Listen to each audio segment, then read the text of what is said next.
Oh yeah, no, we live, champ. I mean, we here.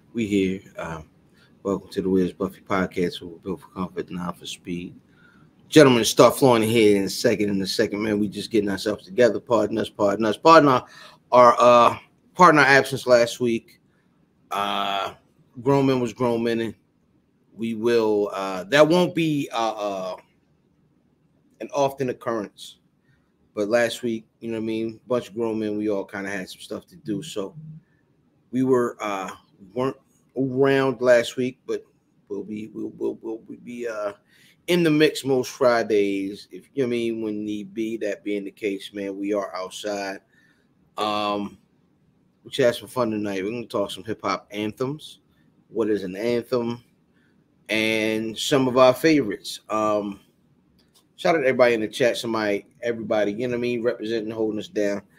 Should be some fun tonight, man. I'm looking forward to it. I listen whenever I miss one of these. It the following week, I'm like, yes, I need to get that charge up. You know what I'm saying? It's time to, so we can go ahead and get busy, man. I'm a big fan of, you know what I mean, just the discourse with me and my brothers. I know we're expecting Remy. I know we're expecting Kill, and then, I mean, whoever pops in, man, should be fun. I'm looking forward to talking anthems. What is some of y'all favorite anthems? You know what I'm saying? When y'all jump in, like, who do you like? Who are y'all rocking with? What gets you going? Like, what are you playing in the morning? Sometimes to kind of get yourself together. But we're gonna talk all that. We're gonna talk some hip hop. We're gonna talk randomness, right? It should be a good time tonight. But of course, you know what I'm saying. The fellas is on fella time, man. What's going on in the chat? See a couple of y'all popped in, or whatever. You know what I mean. If y'all have any questions, feel free to throw them in the chat, and we will wrap. But yeah, man, it should be a good episode tonight. Um, Shout out to Black Rats in the Core. Shout out to Cal. Shout out to Cuz. Shout out to Drip. Shout out to Mimi.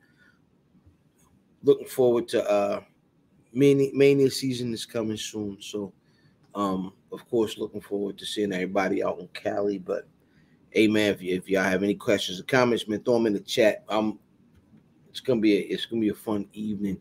We're gonna talk some anthems tonight. We're gonna talk some hip hop. What's happening? It's been a week. Shout out to shout out to my tag team partner, Lovely. We had the Mark Henry interview drop this week, and it's been, hey man, y'all made a fella feel good this week. Good response from that. Mark Henry did call me a mutant Negro. And he might be right. You know what I'm saying? I can shave my head against the grain. I know a lot of folks bump up, but that being the case, man, it is what it is. What do y'all what do y'all got going on Friday night? There's been a lot. I mean, you know what I mean? We post Rumble. It's been a lot. Let's see. Shout out to Vin.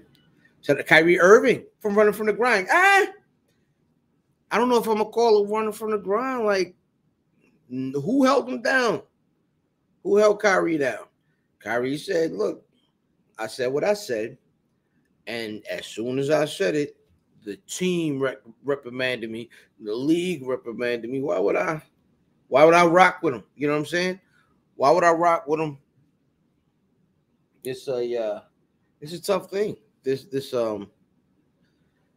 public, like being like a public face of any kind of I ain't saying the public face, but being like in the public eye, it's like a tough thing. And I don't take it easy on those folks, right? I want, you ask for a lot of this, but it's also not a easy thing. So when you do it and you do it in the way that you see fit yourself, if the folks that you rocking with don't hold you down, then they ain't with you, right? So I think Kyrie has a right to be like, well, all right, I'm out. I'm out of here. So, or at least ask for it. So we'll see. We'll see. Fair point for that. I hope he enjoys playing for the Magic. But that comes with it. That comes with it. When you're one of those guys, and they jump on and they're like, yo, you're here in the major market, you're in New York, and they come down. If things don't go your way, get out of there. But you can probably make the cool part about a player like Kyrie going to a team like the Magic is you make one of these mid teams. You make one of these mid teams great. That just helps you get in the goddamn helps you get in the goddamn Hall of Fame. You'd already won a ring with LeBron in them. So next thing is really getting in the goddamn. If you ain't gonna get your own team, then you getting in the Hall of Fame for the rest of your career. I mean, but that doesn't matter, right? You feel that way about the city, about the organization. Once your feelings are soured, your idea is whoever comes in and is running that team is gonna feel the same way. So I feel like you're I don't think that changes. Like, you know what I'm saying? At the top, you're like, the same niggas, I don't know. But yeah, man, God bless the Kyrie Sunflower, Shaquille Sunflower, you mean Daji Rama, and all that. I'm not a big Kyrie guy. I am a fan of Duke. And I wanted him to come to Duke and get busy. He was hurt most of his time there. Came and got busy in the tournament for a little bit, but I've never been a big Kyrie guy. And then of course he starts coming out, anti-vax. The world is flat. Okay, nigga, you can't rap. Get out of here. I don't care. You don't play for the Pistons. Go help the Pistons out. You know what I'm saying? You want me to put on a goddamn Kyrie jersey? Go help my Pistons out. I'm a Piston fan as well. So yeah, if you want me to, support almost wild out there. If you want me to support Kyrie Irving, get him over there. Get him out there and have him get him out there in the goddamn Piston uniform. I'll support him all he wants. You know what I'm saying? But I'll be shocked if he gets a deal over 2 years considering.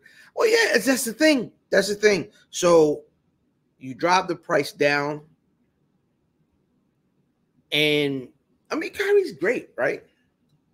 There's no conversation when it comes to actually playing basketball.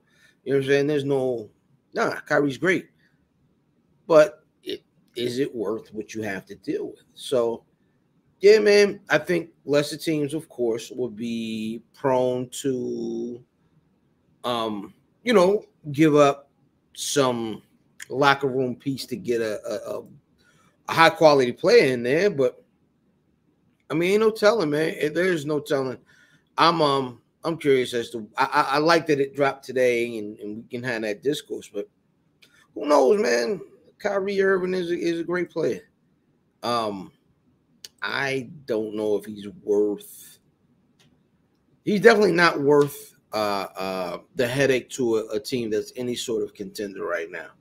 However, teams that have been struggling, a team like my Pistons who have a nice little young nucleus that could, profit from a veteran coming in and contributing, yeah, listen, get busy, come through, come on down, come through, we straight.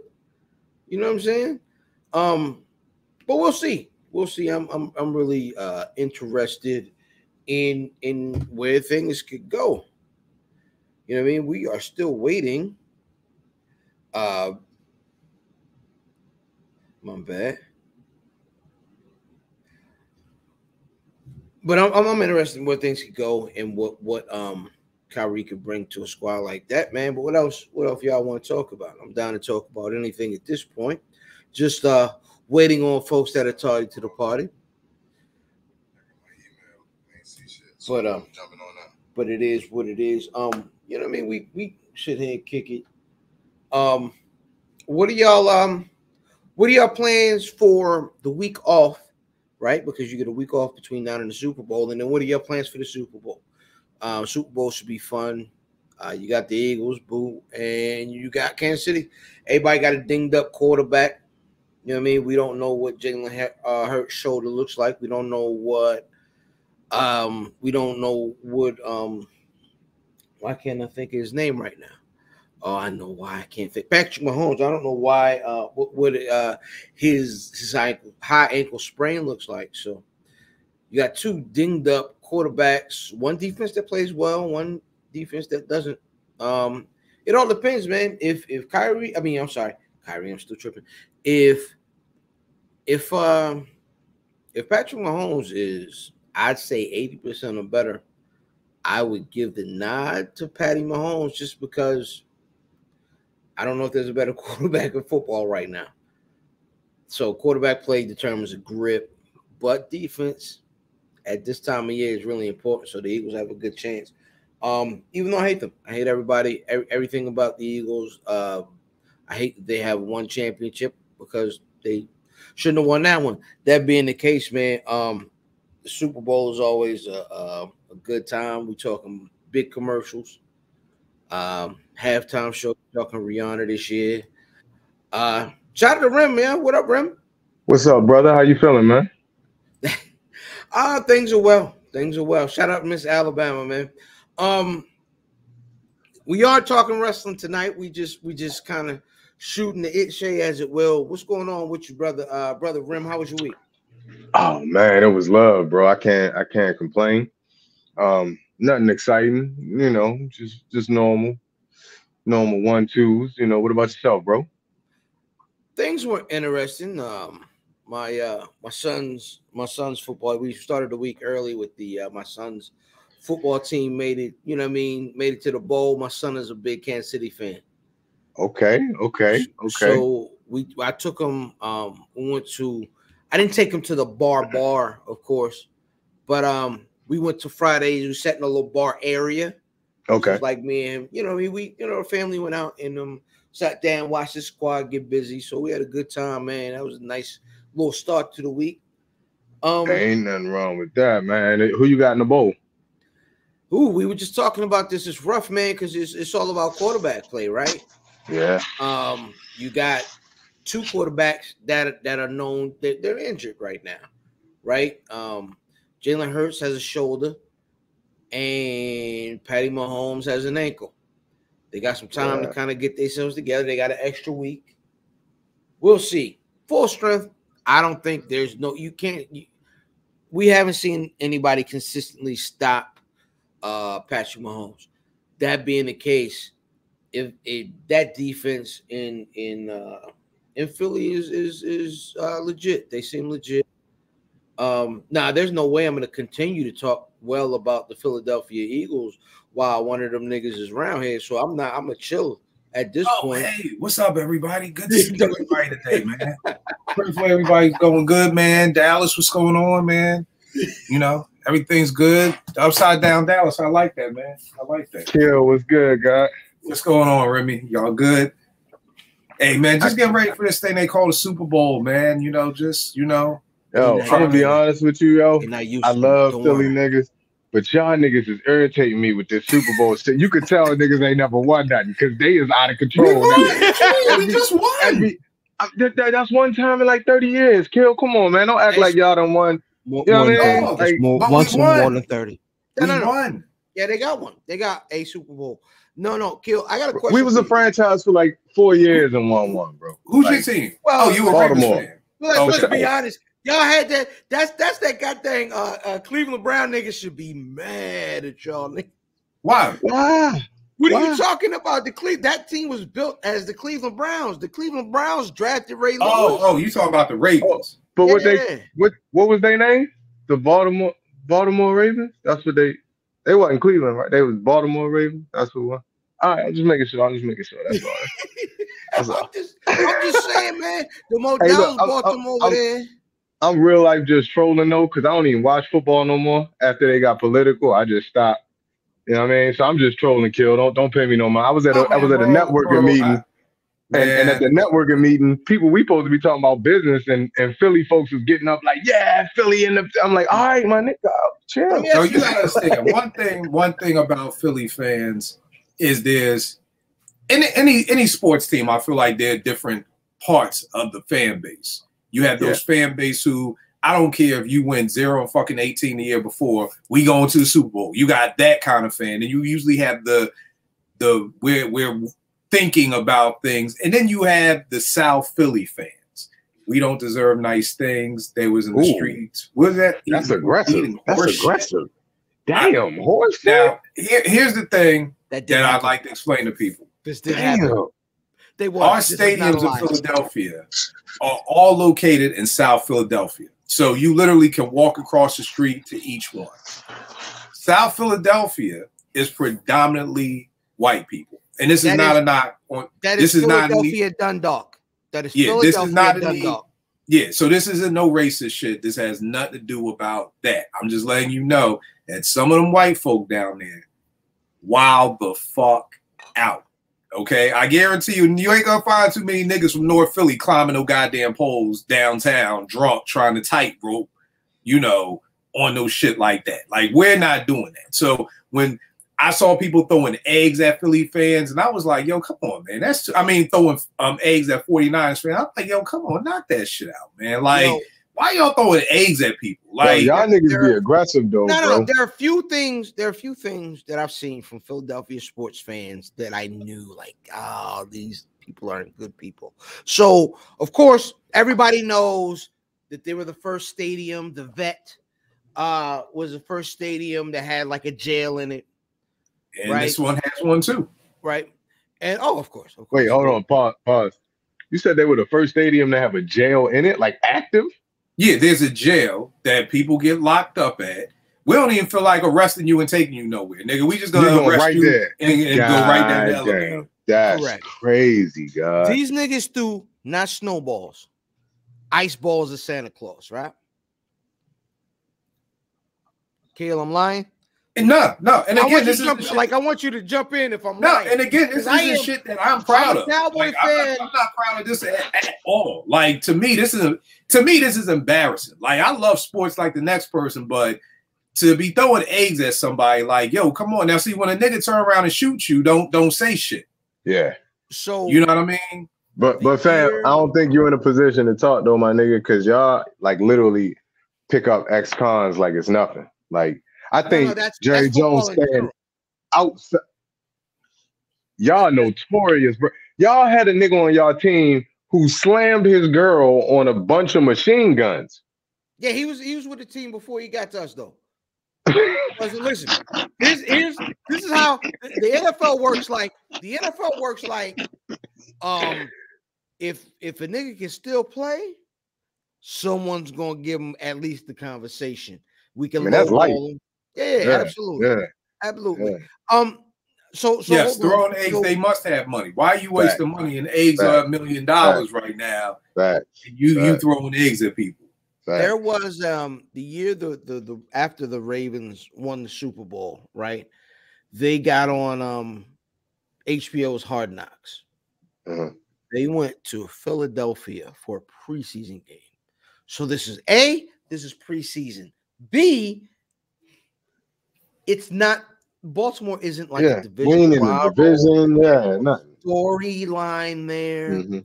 When I tell you these niggas assaulted the Baltimore Raven bus on HBO TV, out there rocking the bus and like just really, really nasty toward the Ravens. I'm like, y'all niggas don't even have no problem. What's your problem with the Ravens?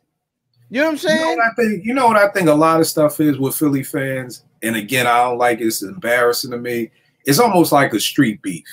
You know how like two neighborhoods been beefing for like 100 years and niggas don't even know why no more? Yeah. I feel like that was the knock that was given to Eagles fans, and Eagles fans just stayed with it. It was like, it could have been in the 70s when a commentator said, man, these Eagles fans are crazy. And it was just like, we crazy? Oh, yeah, we crazy. Let's keep on being crazy. Like, there's the people who was beefing in his neighborhood 30 years ago, dead and gone. Like, everybody done been squashed.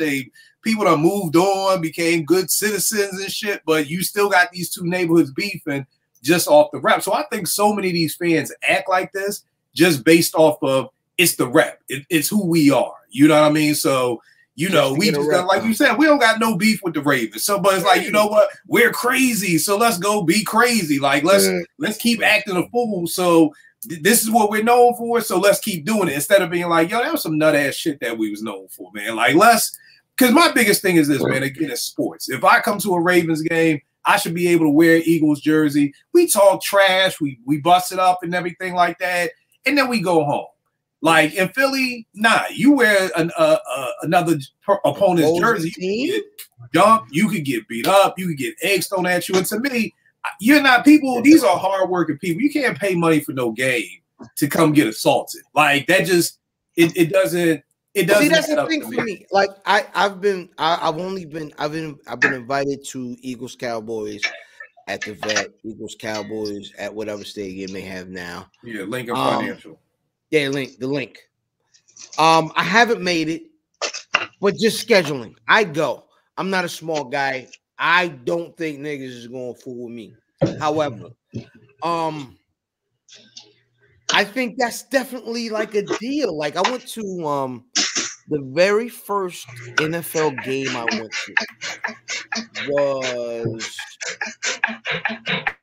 to was Eagles Redskins at FedEx. Mm-hmm. And I went with colors on. I didn't, you know what I'm saying? I ain't no whore. I ain't no sucker. So you went to a Redskins Eagles game with Dallas colors on? Absolutely. Okay. You know what I'm saying? I mean, I ain't gonna go there. I'm never going there false flagging, right? But right. Also, no, I feel you. I just was making sure. Yeah. So a couple Eagles fans had a question, and I had an answer. But at the end of the day, like, because the thing for me was I grew up and Cowboys Redskins was a thing. You know what I'm saying? Cowboys and Indians, pardon the expression, but that's what that's what that was. Right. That's the basis of the rivalry. Cowboys and Indians. It's not. Oh. So really quick. I ain't gonna go into the super deep history lesson, but the Cowboys was trying to get into the NFL. The Redskins were the furthest southern team available. They didn't want nobody to come in further south than them, right? So somehow whoever was owning the Cowboys at the time somehow acquired the rights to the Hail to the Redskins fight song. Okay.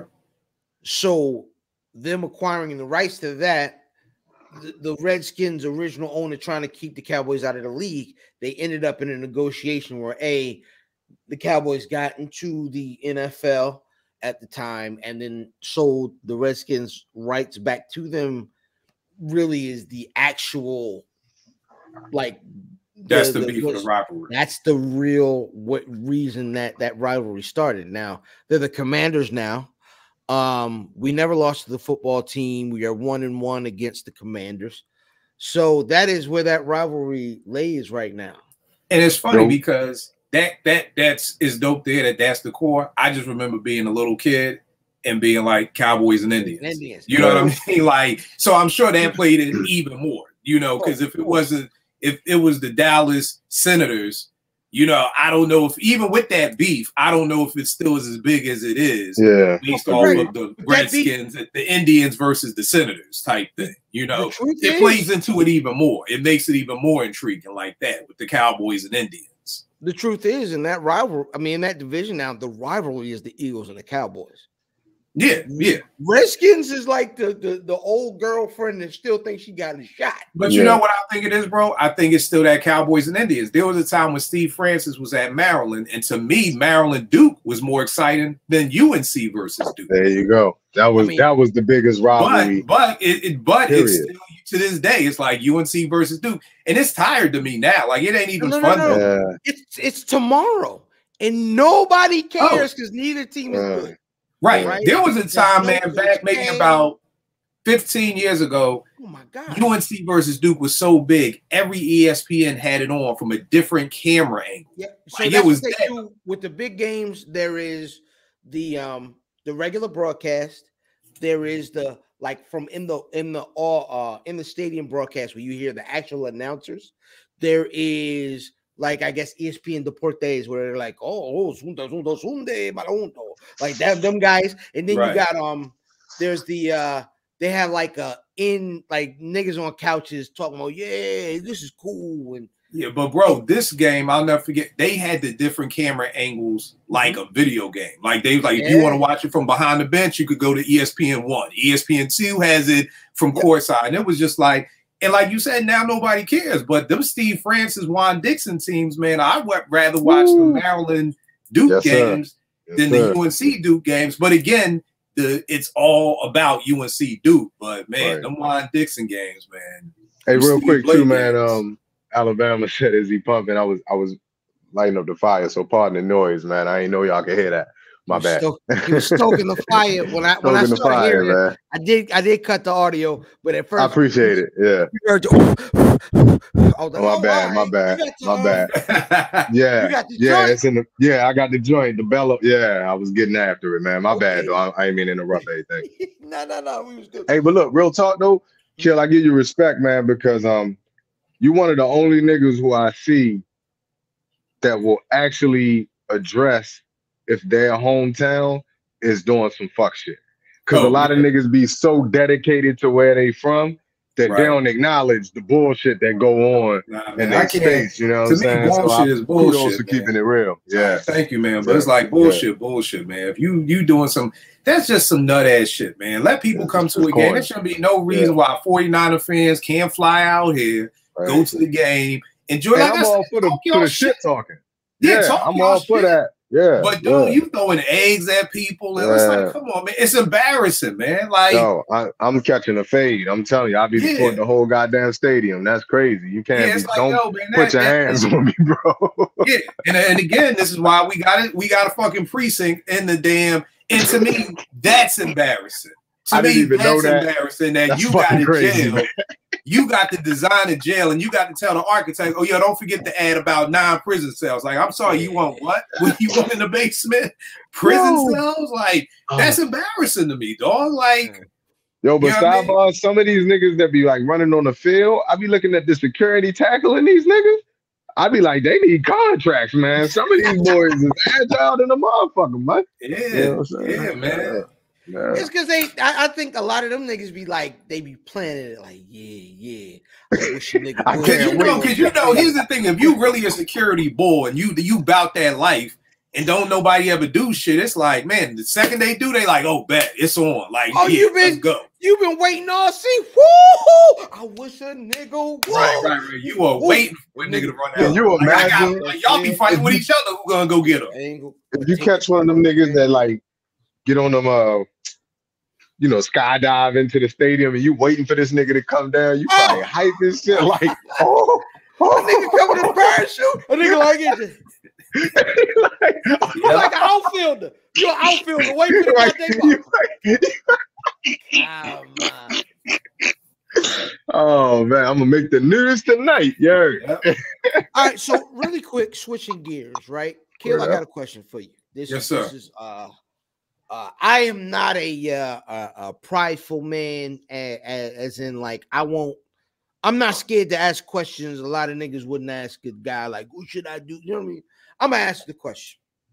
So I got a trip coming up out of town, and I want a nice low piece to make a splash. Like I want this. I want niggas talking about whatever little shirt or whatever I got on when I go out and about. So, you know what I'm saying? I'm looking at the low site. I'm looking directly at the low site. And I haven't seen quite exactly what I want. But, like, if I were just to say, hey, Kill, I want a fresh low piece that's going to draw attention, what would you recommend, just not knowing what's actually on the site? But like saying, all right, what kind of piece is gonna where you going? Like, is it like you out with, because it's different things. You got the button up, you got the rugby, you got the hoodie, you got the sweatshirt. It'll be in a club. I'll be in LA. There will be. So it's gonna be hot if you in LA. Damn, yeah, you can't do the same damn low sweater. Right. Yeah, definitely. Yeah, so if you in LA, you looking at probably like a nice little, you know, regular polo joint. If you want to draw some attention to you, and depending on how much you want to spend. I mean, the Climb is always a good joint. I'll send you these joints too. The Climb or Alpine is always a good joint that's going to draw attention. If you want attention on some more like, yo, where'd you get that? I'll send you some joints. But off the top, it's the Climb, it's the Alpine. And see, a lot of good stuff ain't on the low side. I'm on there every single day. So I probably see I'll probably see what you see. And I swing past the outlet at least because I pass it coming and going to from work. So I usually stop by once a week. I can send you some stuff on eBay. That's where I pull up a lot of good stuff up over there. But yeah, I definitely hit you with some stuff. But like, what type of? That's what I'm saying. Like, what type of, like, for a nigga that don't know nothing? Just say a nigga is watching this and like, oh, what he's talking about. So when you say a Climb, what do you? The Climb joints. There was a matter of fact. I got. You know what? For everybody out there who may want to know, this is a perfect book right here to get the polo shirt book. Yo, I had that shirt. I had that book in my cart several times and I didn't pull the trigger. It's a wonderful. Nigga, I hope that motherfucker is on Audible. Jesus Christ, that shit thicker than the Bible, my G. It's most. I mean, it's just all pictures. So I mean, it's not to really read. It's just all pictures of different shirts. I'll find the Climb. But it was just a series that Lowe was doing with the Alpine and everything. Is that like that. It's got like the I think it's like a blue, a yellow, a green, a red. Yep, like, I can pull one off for you right now. And they like bigger, some big stripes, some small stripes. They have words in them. Listen, Lowe does a lot of really bold stuff. Polo, Ralph Lauren. I mean, when I say Lowe, this is a Climb do right a lot there. Of that joint. That's hard. Oh yeah, that's dope. That's hard. Yeah. That joint is, that's a shutdown. Like that's a definitely an attention grabber. Right. I mean, there's a lot of pieces. Like they've got some really dope pieces. There's this one piece on. I saw it. On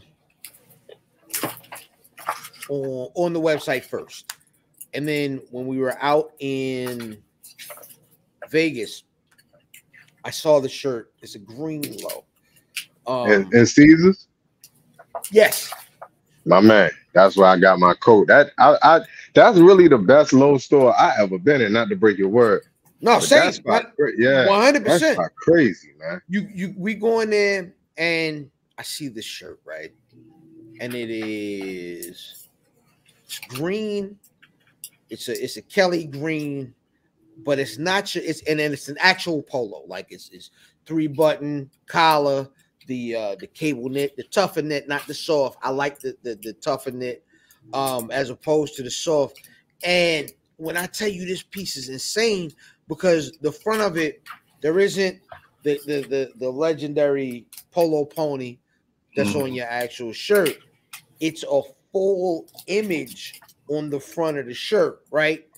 And I see it, and I'm like, yo, I know as a grown man, as an older guy, I'm not supposed to go for as bold, like bigger logos, blah, blah, blah, right? But when I see it, I'm like, listen, I've got a lot of tame and classic-looking rugbies in my collection, and I see this piece, and it's super bold, and I just need it at this point, right? Like when I see it, I'm like, no. This one ain't, I need this one. And when I went to that store in Caesars, they was like, it costs what it costs. But we ain't got your size, no way. Which saved me, because I'd have got cussed out if I bought that shirt. You know what I'm saying? When we were out there, because it was costly. But then once the season came around and all that, the joint went on sale. And it started at a good price. Once I seen it, I was like, oh nah. I need this hoe. I need this hoe right here. You know what I'm saying? You gonna wear it like that? No, I'm not tucking. I'm not tucking. You need to see, you don't get this whole graphic. You're gonna get this whole graphic. Yeah. You know what I'm saying? I gotta find the right sneakers. Then I was like, oh, you know what? The Daylight SB lows that were the flip of the original highs go perfect. So I got a whole fit. But Can I ask a question? Yes. Are polo boots a hit? I think so. Here's the cool thing about dressing as an old dude, right? Is that it's cool to get bold pieces, but playing the hits, playing the standards, always win. If you come in a spot and, fit is king. So you got not the tightest, you know what I mean? It ain't got to be snug, super, hug your balls. Right. You know what I'm saying? But it's a nice slim fit. It fits. Yeah. Right? A proper fit, a nice bold color low, and you throw them goddamn low boots on with it. That fit is a win because standards win, especially as an old school nigga. You know what I'm saying? Me personally, I think it's a classic, but I got homies who tell me, like, that ain't in style. I'm like, yo, they like Timberlands to me. If you do it right, polo boots never going out of style. I don't know what you're talking about, bro. And to your point, man, wearing with white t-shirt and The thing that I love about low is like, yo, you can actually like, it's an investment too. You know what I mean? Because like before I lost weight, I was an XL. Now I'm a medium. So I had to sell all my XL shit on Poshmark. And to replace it with low, you can't just go to the website and go grab that climb piece that I showed you. So now I'm on eBay. I'm having to buy pre-owned stuff, but the climb may be for $450. You know what I mean? So even the used stuff, now the same thing with Jordans. You know what I mean? I always tell people, you could look at, you go to any HBCU, at least on the East Coast, from the 90s, from 1990 to 2022, only probably two fashions are still there, Polo and Jordans. Maybe around 93-ish, you get Tim's come into play, but I guarantee you're going to see Low, you're going to see Jordans. Those are the two things. Fam, these are the two pieces I was thinking about. There's Polo Rafting right there at the bottom. That joint, that's always a beautiful joint. This joint right here, damn, I just lost the page just like that. I'll come back. It's how it be. It's how it be. Just lost the page. So let me ask you. I love these joints too. Like I'm more now just getting into just the colorful stripes. But see, those are tough, right? Even those ones are kind of tough because some of them is slick, some of them look like they came from Marshalls. Like it's a balance. Yeah. To the stripe and what you wear with that matters. Oh my God. Like how you put that together, because you could look like a geek, or you could fly that motherfucker out. You know what I'm saying? Right. So rule of thumb, novices, right? If you ain't a super slick nigga, don't take a bunch of chances. Slimmer denim, darker denim, maybe some oatmeal denim. That's it though. Don't kind of venture out of that. And then the slick pair of sneakers that you've seen someone wear before. Don't take chances. When you put your low on with your nice, I guess an old nigga would call it a dress jean. And this joint right here, nice P-wing. Nice P-wing is always nice. That's classic, yeah. Nice P-wing is always nice. But that's important, right? So that's vintage. And play the hits, my nigga. Yeah. Play the hits. Don't come out here taking no chances. Polo does navy very well. They do red. They do primary colors very well. Don't do none of these Polo Paisley joints that they putting together to try. You old pasty bastard. They've been putting Paisley out. Listen, they got Paisley. You can get a Polo Paisley sweatsuit out right now. It looks awful if you don't know what you're doing. Now, if you know what you're doing, you might could play with a pair of sneakers. But everything not for everybody, bro. You guys, you know what I mean? Yeah. What Polo does extremely well is standards. Agreed. Yeah. Playing the hits. You want to play the hits? Going on over there, get right. You know what I'm saying? It's easy. Let me ask you this. This side stuff in Polo, but just curious, fashion related. Black Air Force Ones. They got a bad reputation. They do.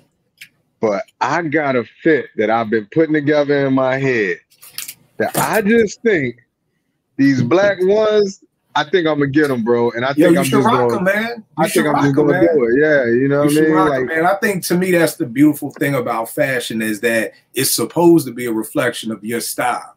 You know what I mean? And you being able to pull something off. Like I love when a new Jordan drops and they'll be like, I don't like those. Yes, good. Yeah. I want to be the only one with them. I'm glad y'all don't like them. Like I enjoy that. Like the Shattered Bad Boys 3.0 came out and they had that like crinkly paper look to them. Everybody was like, oh, that's whack. Beautiful. I love them. Can't wait to rock them. And nobody else has them on because I hate copping something and then everybody. I'll cop a new pair of Jordans. Say something drops tomorrow, I'll cop them and don't wear them for 3 months, just because I don't want to be outside with everybody else. Even with my kids, that's how it is. All my kids are gonna have on the Cherry 11s. So I'm like, that's what I was gonna say. Yeah, I'll just sit on them for 3 months until everybody just lets that go away, and then it's like, then I'll just slide on in. But then, so it's just like with anything else, it's your mentality. Some people want to be like, yo, I'm here. To me, if I can't rock them before they drop, then I'm gonna just wait. You know what I'm saying? So.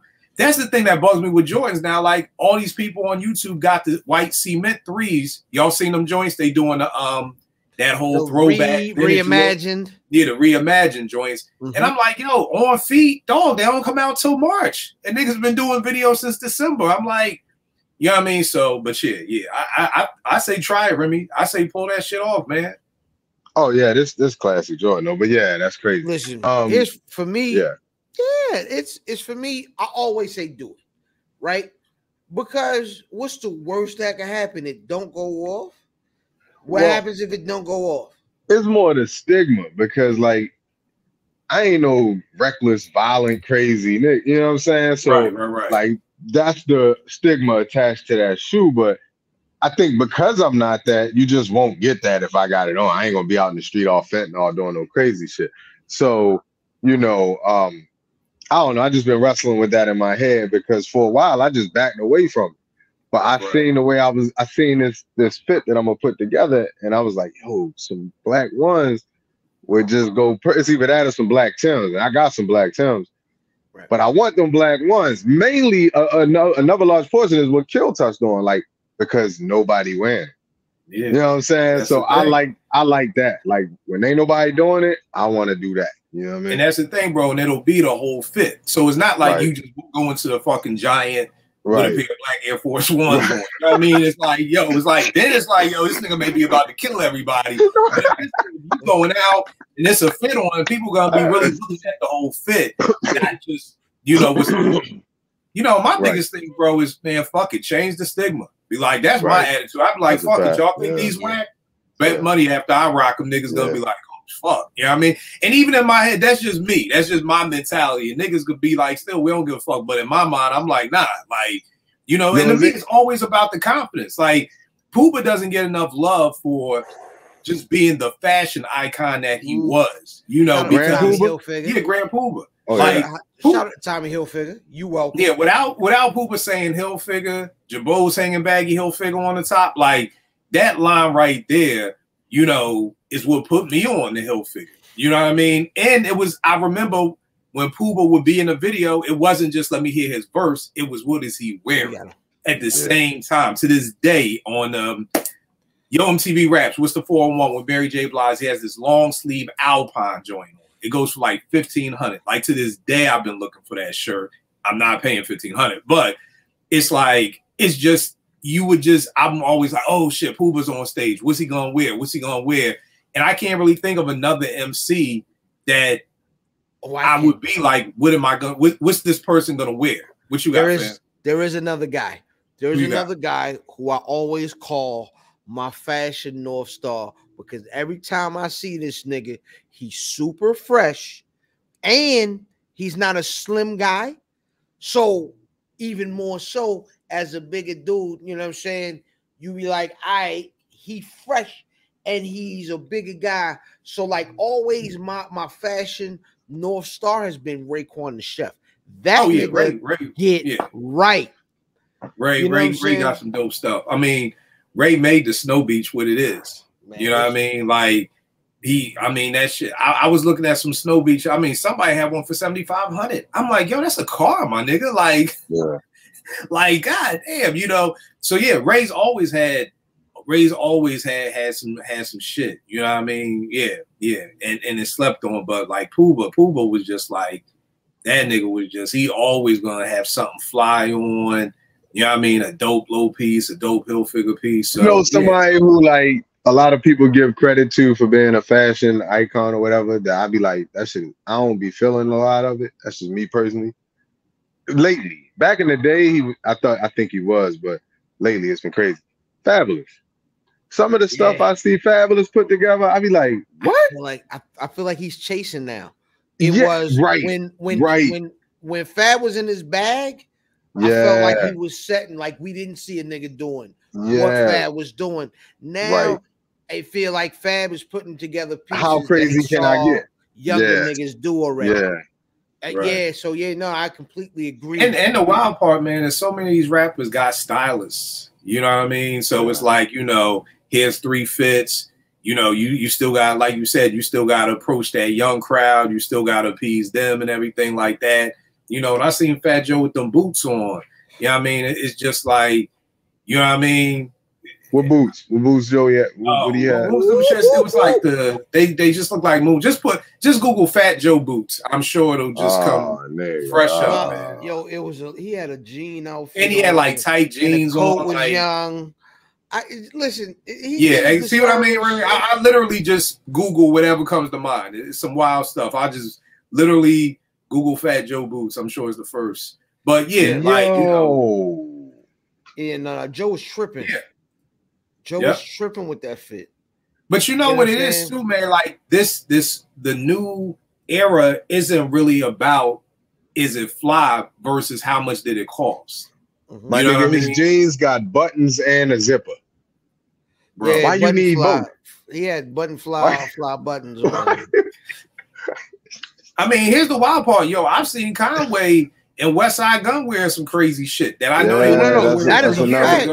But it's always led off of. But do you know how much these boots cost? Do you know how? That don't matter. I ain't that nigga. Yeah, but again, that's what I'm saying. That for a lot of these dudes, that's what matters now. Like it's not about is it fly. There's a lot of low I see that I'm just like, nah, I don't like that.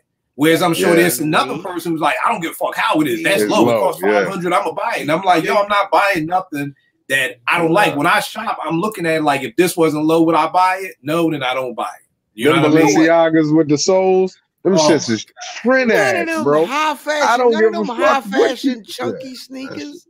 Yeah, y'all said chunky. But you know, it comes down to the name. Them Kanye space slippers things. If they was at Payless, wouldn't nobody be buying them. But you put the name Kanye on it. Y'all wearing them boots? Nah. No. That thing, Givenchy. The Givenchy. They just but I mean, but that's the hard part. You know, but that's the, you know who dresses real crazy now too? Joe Budden. That nigga be no, that's not new. Facts. Joe Budden has never been able to dress. There is that's you're absolutely right. Because there is something that they had a whole spread of him from like there's an Instagram the page time he dropped to now, and it's the stuff he's worn. You're right. You're 100% right. Joe Budden is an amazing MC. Joe Budden is an amazing MC. He's trailblazed in the podcasting space. That nigga is the king of a nasty fit. Yeah, that nigga got more nasty. I just seen a video of this nigga at the bowling alley. Gross. That shit look terrible, bro. I was like, what the fuck? YouTube, you make too much money for this, bro. But here's the wild part, bro. That outfit may cost $5,000. I don't give a goddamn. I agree. I agree with you, but again, it's just this mentality now that it's like, yo, I don't care what. You got some people who probably go shopping. They don't even care what it look like. Just how much do it cost? I bet that's a flex. I could do that. That's like a nigga dropping a whack album and saying they spent the gang of money on the shit.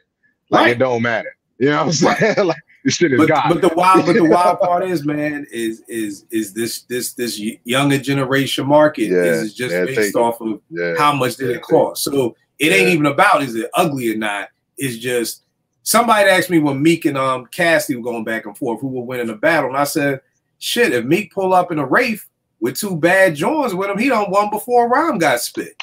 Damn. Nah, that's damn. And that's real. Like, yo, it's gonna be like, yo, if Cassidy pull up in a Benz and you pull up in a Wraith, you don't want from the door. Me and Just Blaze were going back and forth on Twitter one time. And I was like, nigga, get you an MC. I'm gonna give me an MC. Let's do a battle, nigga. But you can't have that Just Blaze in the beginning, because the second niggas hear that, oh, yeah, just one. I'm like, nah, nigga, just make a beat, get an indie rapper, you make your song, me and my MC gonna make our song. We just gonna see who likes what. Niggas ain't gonna know nothing. It ain't gonna be nothing, because as soon as people hear the name, it's gonna be okay, yeah, you know what I mean? But that's the world. I mean, you figure what Honda, Acura make Honda. So if you just put a Acura logo, right? If you just put the Acura logo on an Accord, it really ain't that fucking different. But why do we pay 25 grand more for that name? Lexus makes Toyota, same thing. The Camry, I mean, you throw the Lexus joint on the Camry, but why do we pay more? Because of the name, and that's how we are. You know what I mean? My man who's really in the cars, Jace, was explaining to me. I didn't know, but he was like, in other countries, they don't have that. That's just in the United States. You know, BMW and Mercedes, that's worldwide. You can't go to other countries and get an Acura. You know, they don't do that over there, because they understand in our country, we care about names so much that if we just get told it's a luxury brand, like Hyundai had a joint that was luxury, now it's their own line. Genesis. Yeah, Genesis. It used to be the Hyundai Genesis. Yes. Now it's just Genesis is now the luxury brand of Hyundai. So that's the thing. Like, why do you need a luxury brand? Just to keep making good cars. But because they know if we tell you that this is luxury and it costs more money, you will go buy it. Yeah. This nigga, Shawty said Joe looked like he got heel spur. Yeah. Joe be tripping. Joe definitely be tripping. Yo, so all right, in that situation, right? Where Just Blaze would have said, all right, let's get it. You could have whatever MC you want. What MC would you, if you could have your pick? If I could have my pick, I mean, fuck, right now. And see, here's the wild part. I was just saying, get you a unknown MC. I got my MCs that I fuck with that are unknown to the masses, and I was like, yo, do the same. I'm sure you got a young boy in your squad who you know is nice. And my biggest thing, because he was talking shit, and I was like, nigga, don't do it. Like, nigga, I respect and all that shit, but my nigga, I come from the battle days. So, like, and I'm not gonna sit here and battle with no finger producer. No, nigga, make a song. Like, fuck that. This ain't juice, nigga. Make a dope song. I'm gonna make a dope song. But off the top, if you told me that, I'd probably, like, just off the top, give me Conway. I think a focused Conway is gonna give me some bars. I'm gonna come up with something nasty for that nigga, you know. But the reason I was saying to get somebody unsigned, because again, it's the bias. It's the bias of, if somebody hears Conway and you fuck with Conway, then it's like, oh, well, that nigga won just because it's Conway. Like, at my job, when we get resumes in, my department, before it comes to me, they black out the name, the address, what school they went to, so there's no bias. I don't know if this person black or white, because you know how it be. Oh, the nigga went to Morgan. Oh, yo, I'm gonna call him back. Oh, he from Philly. Oh, okay. Oh, he went to Temple.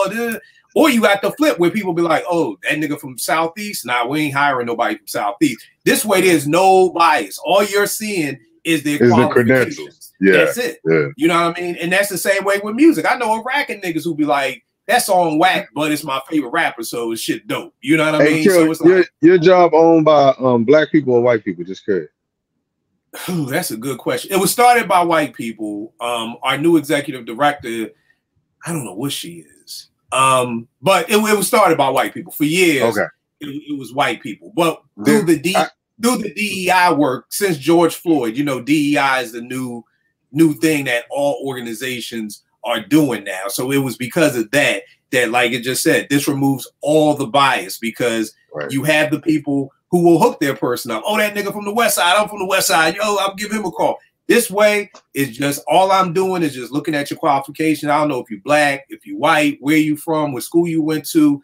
And it's like, I don't think people realize how much that, you know, affects the way that we choose people to do different things. You know what I mean? Because I may hire somebody from Morgan who ain't really qualified for the job, but on some old, yo, I'm gonna look out for that's Morgan State, that's alumni. Yeah. I'm gonna look out for him. This nigga ain't qualified, so I done shit on 5 other people who are qualified for the job.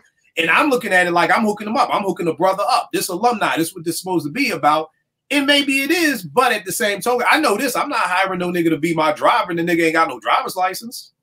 Like I done done that over and over in my company, man. I done tried the whole nepotism and like I'm only hiring black people. I done got screwed so much, bro, trying to, you know, look out for us. You know what I mean? And I also got screwed on the other end too. So now I hire based off of qualification. Like I black fucking names out to myself. You know, like I ain't paying attention to none of that shit. Where you from? How cool I think you are. Can you do the damn job? That's what really, you know, it's funny you say that. I work for the state, right? And so there are benchmarks, and there is a very like designed to the letter of the law process, right? But there's still room for people. And I remember I've only one time really had a chance to say I was in a situation where we lost actually the guy that hired me in a position, and so we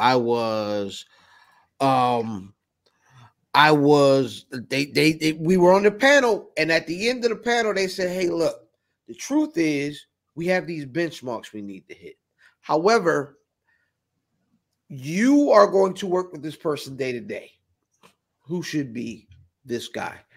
The only time I had a chance to pick it came down to a black guy and a white guy, right? And I sat and I looked at, this is the white guy's history. This is black guy's history. This is the qualifications. The black guy was really sharp. The black guy was really sharp. The black guy was, he interviewed very well. The white guy he didn't have the personality of the black guy, right? He was also like kind of like on it. Like you saw this guy was going to be able to move up. But I knew if we hired this white guy, I wouldn't be back here next year doing the same thing. And I felt horrible. I swear to God. Like I felt awful. But I said, if we don't want to be here doing the same thing next year, because this the black kid knew who he was, and he knew he was like an upward mobility guy. He was on it. The white guy was also a very smart guy and had a bunch of, but I knew if we hired the white guy, we wouldn't be doing the same thing next year as far as a search for an employee. And I ended up saying, all right, let's get the white guy. You know what I'm saying? Which I felt uncomfortable doing, but I knew I did the right thing. And I'm going to be honest, we ended up being really good friends. And this guy was there for years, like I thought he would be. So, yeah, I understand that, man. That's a really rough thing to kind of reconcile, because as a black man, you know that opportunities aren't afoot for us. Right. Right? But if you're hiring for yourself and selfish, you know what I'm saying? Like you're hiring for what your necessities are. Sometimes it can get dicey. Yeah. Yeah. And I don't even think it's a, race thing anymore. Cause like I said, I've been burnt on both sides, bro. I hired a white girl, brought her in, took time on my schedule, trained her, sent her to school. This school costs over $2,000 to go to get this certification. I paid for it up front because I needed to speed her up to get her on the floor. The moment I'm talking about, the day after she graduated from this certification, I get a text. I need to talk to you in the morning. I already knew what time it was. You know what I mean? I took another job. Woody whoop. And to be fair, I had a contract with her that said she was going to stay for a year. But if I tried to sue her, she was broke. So I'm spending money on a lawyer. Money not to get nothing. Yeah, not to get nothing. You know what I mean? So it was just like, what's the point of that? So it taught me a bunch, to the point where I just had a sour taste in my mouth. Like, I don't want to hire nobody, bro. I just take the whole business online. and not had to. I don't. It's something about managing people that's just irritating to me if they aren't responsible enough to be accountable for their own actions. I could work with anybody who hold themselves accountable. But then there would not be a need for a supervisor in that situation. Facts. And I think that's really what we run into. Because I feel like everybody's had a bad run-in with the supervisor, and everybody's had a bad run-in with a subordinate, right? Mm-hmm. Do you guys, Kill? Do you have a interesting story with either? With what? Oh yeah, hell yeah. I mean, with either or. The organization I was working for before, where I'm at now, Life Starts. I loved it because it was all ex-offenders. You know, like everybody who I supervised was like an ex-something, drug dealer, Omar, stick-up kid, everything. You know, and I think the one thing that I learned from this is that so I get the job. 3 people were up for this job who had been working for the organization already from DC. I'm from Philly. And I said, you know what? Let me take each one of these people out on my own dime for lunch. And it was like, yo, took them out. Yo, did you feel like you should have got this job? Because I know how this goes. You know, I know when it's like you feel like you should have got the job, somebody else gets it from the outside. Now you got to train them. Like, and that's a pain in the ass. So 2 of the people said, nah, you know, no, we didn't even go out. We ain't want the job. It's all you, Kill. We good. One dude was like, yeah, I did think I should have got the job. And I said, all right, well, let's look at everything. Like, let's look at the credentials. Let's look at the resume. And I was like, okay, well, right here it says that you had to have a college degree. And right now you don't have one. But I said, yo, why don't we work together on maybe getting you into some classes? And then maybe if you're showing the boss that you're doing that, maybe the next time there's a position available, you know, maybe those classes will be enough for him to give you a promotion too. And we ended up having a real good relationship. But I knew if I didn't have that conversation with him, that honest conversation, that it would have just continued to be, he would have just undermined me every chance he could get. And like, this was the most popular dude at the organization. Like, everybody loved him. So if he would have been like, man, fuck that new nigga Kill, everybody, it just would have just went down the whole line. So I always tell people, like, you know, have that conversation, like, yo, did you, because I've been in those positions where it's like, yo, you go out for the job, you don't get it, they hire somebody else, and it's like, all right, Kill, we'll train them. Nigga, why am I training? Why am I training the person who supervises me? Nigga?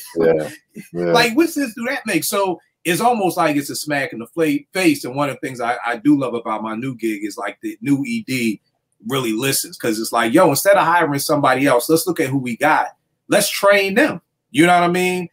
But explain to them, like, yo, we're investing this into you so that you could be doper. You know, so, and then prayerfully you kind of get that loyalty on the back end too, you know. But I mean, it's like y'all all said, it's dicey, and it's just, I don't feel like you can over communicate. Like with the relationship coaching I do, I always make couples watch that joint, Kobe Doing Work. It was the Spike Lee one that he did of like Kobe, and he's mic'd up, and most of the couples walk away from, I'm like, what's the main thing? And they're like, yo, I didn't realize on the basketball court they talk that much. You know what I mean? You're always communicating. You're saying, yo, watch out for the pick. Yo, I got you. Help out over here.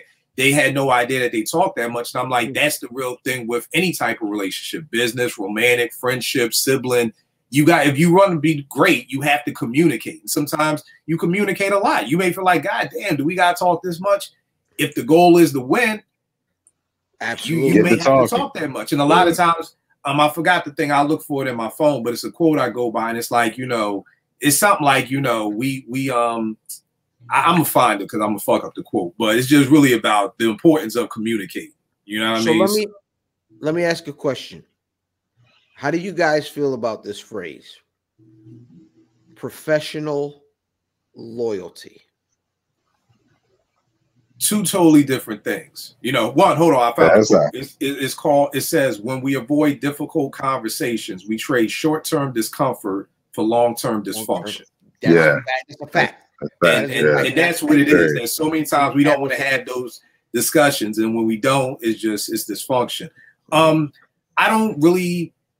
think it has to be based off of where you work for. Like me in the nonprofit world, I've been blessed that I feel like the jobs I've worked for under certain EDs, there's a sense of loyalty there, because it's kind of like how the organization is ran. Like working for the state or the city or somewhere public like that is totally different. Correct. You know, so I feel like it's not loyalty there. You know, it's almost like sports. Like you want me to be loyal to you, but y'all motherfuckers will trade me in a heartbeat. You know what I mean? But you want me to, you know, you want me to just sign in line here or take a pay cut and do all this shit. But then I turn around and so I think like it really depends on where you work. Whereas I know like when I started at my job with my first ED, and this is the hard part because jobs can be very similar to sports because if you've ever seen the movie Horrible Bosses, I love that movie because it's the truth, because you can have your jobs, you liking your job can depend so much on your boss. Yes. You know what I mean? So if your boss leaves, so when I first started here, my boss was like, I was like, yo, Nay's out of school early. She was going to a private school. Like, yo, I don't know what to do with her for 2 weeks. Daycare don't, you know, the summer camp don't start. And my ED was like, yo, just bring her with you to work every day. And I was like, and I had just started. And I was like, yo, you're going to let me bring my like fucking 6-year-old kid.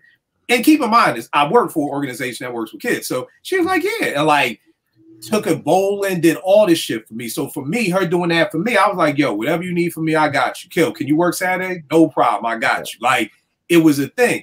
She left and we got a new ED. And me and this ED hated each other. Like it was like it took me from loving my job to dog. I had a lawyer ready to sue. Like, wow. You know what I mean? Like it got that bad. Then that ED left. Now my new ED is here and I love the job again. So it's like, hey, Kill, what's ED stand for? Oh, I'm sorry, executive director. So just basically a boss or whatever like that. Gotcha. I'm with you. I didn't know if it was like, education director. You know what I mean? Yeah. So it's like, you know, your job. And that's what the movie Horrible Bosses is about. If y'all never seen it, check out. It's a funny movie, but it's like literally, you know, you love your job based off your boss. Like this one dude was like next up, loved his job. His boss dropped dead, you know, and his son took over and the son was an asshole. And it was just like now the job that I was next up for, now he can't stand me. So it's like, you know, we don't realize that so much of our, you know, if you got that boss that's like, yo, you was 5 minutes late, fam, like what we doing? It's like, it's 5 minutes. You know what I mean? Or you got the boss that's like, yo, you got a 15-minute grace period. Just make sure you at your desk by 10:15 or whatever. You know, you got different things like that. I think Kill hit the nail on the head with the not to cut you off, fam, but just real quick. I don't see no separation, me personally. Like loyalty is loyalty, whether it's at the job or not. But when he said, you know, a lot of times the employees are loyal to the job to a fault because the job not loyal back to you. Like with the employee I just told you about, I put $2 grand up on you. That's me I'm showing you off break. Like, yo, I want you here. I expect some level of loyalty back. And when I don't get it, that's sour. And I feel like at the job, the same thing happens on the other end where the bosses often aren't loyal to the people that are under them. That works both ways, bro. And when it don't, you find the disconnect. And both sides find out real quick how necessary it is, because one can't work without the other. Company can't run without the employees. Employees need the company to survive. So, you know. Wow. And see, the thing is with, oh, I'm sorry, fam. You got it. Now I was just going to read, Alabama said, my director asked me to take a trip to the grocery store. He's helping me with a career change. So then I went to the grocery store. Exactly. Like, and so I think that, so let me ask you, just as and this wasn't even really the direction we were supposed to go, but you know, we here now. This is the right. I always tell people, man, leave room for God to show up. You know, we can have something planned out, but this conversation may be for somebody who need to hear it. Correct. And so let me ask you, and I know we've kind of said it a little bit, but like, what do we feel like is a good boss? Now, for me, I think if a good boss is results focused and people focused, I think there is a great deal of wins for, you know what I'm saying? And I don't want to say like, all right, leaving if a nigga come in every day 5 minutes, but he do a good job, let it slide. But there is a thing where, like, if I get the results, if this person is the best employee I've ever had and gets the job done better than anyone else, I think there's a sweat equity there. There is something they can, you know what I'm saying? They might get a bit of grace. Three things off break that I'm thinking of. Like, a good boss does more than everybody in the space. Okay. Like they get their hands dirty first. You know what I mean? Okay. A good boss takes credit when things go wrong and dishes credit when things go right. And a good boss listens more than they talk. Because you can't really direct if you don't know what the fuck is, you know what I mean? You don't know what's going on. You got to listen to take that in. So that for me, those are the three things, and I'm sure it's more qualities, but those are three standards that I look for. And any good boss that I had did those three things. Yeah. It's funny because I just hired an assistant at my job. So I'm literally training her for the past week. And the first thing I asked her was like, yo, what's your goal? You know? And she was like, oh, you know, we work with the parents. And I was like, nah, not here. What's your bigger goal in life? Like, she a shorty, she's 26. So I'm like, what's the big goal? And like, you know, I started like talking with her and mapping out those things. And I'm saying, and she was like, well, why are you asking? I was like, because, you know, for me, the mentor that I was missing in my life was the job mentor. You know, I had the marriage mentor and the man you up mentor, but I never had the job mentor. So, you know, I want to be able to catapult you to where you want to go. You know, so the first foundation I'm laying with her is like, yo, I'm here for your future. You know what I mean? Like, I'm your thought partner for this. You know, then the next thing it was like, I'm asking her, like, yo, how do you like to work? Like, you're new here. Like, yo, I could throw a whole bunch of shit on your plate. Or I like to give people 3 things to work on in a week. I think anything over 3 things just can be cumbersome. You know what I mean? But me and my wife have 2 different vibes. I'm the type of nigga like, yo, let me work at the mall, at the store where don't nobody come in. So I can be on Twitter all day. I'm editing shit.